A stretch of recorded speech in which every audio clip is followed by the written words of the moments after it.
Unang linggo pa lang, pasabog na ang pagbabalik ng reality show na Your Face Sounds Familiar, kung saan standout ang makeup transformation ng actress-host na si Alexa Ilacad. Samantala, film singer Nicole Scherzinger enjoy sa kanyang Palawan vacation.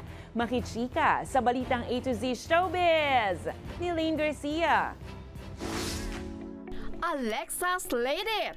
Marami ang napawaw sa tinaguriang Gen Z total performer na si Alexa Ilacad sa kanyang makeup transformation bilang si American singer Chaperone para sa reality singing competition na Your Face Sounds Familiar.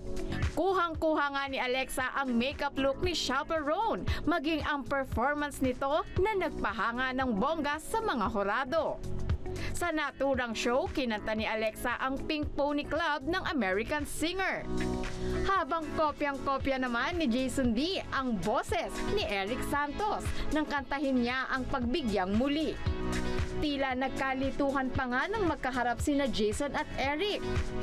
Ilan pa sa mga nag-perform at nag-transform sina Reyna Hispano-Americana Diamante as Tyla, BGYO's Akira Morishita as BTS Jungkook, at ang singing duo na Jamiel as Celine Dion and Andrea Bocelli.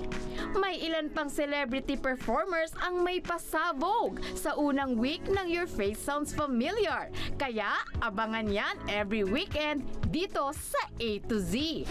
Nicole in Palawan. Bumisita si Tony Award winner Nicole Scherzinger sa malaparaisong ganda ng Palawan, kung saan muli niyang hinangaan ang kagandahan ng kanyang lupang sinilangan. Sa Instagram, ibinahagi ng film singer at dating member ng Pussycat Dolls ang kanyang masayang bakasyon sa Palawan. Kitang-kita rin ang pagkamangha ng international singer sa ganda ng tanawin at lunti ang kalikasan ng isla. Enjoy Palawan and enjoy Philippines, Nicole. Para sa balitang A to Z Showbiz, Lane Garcia.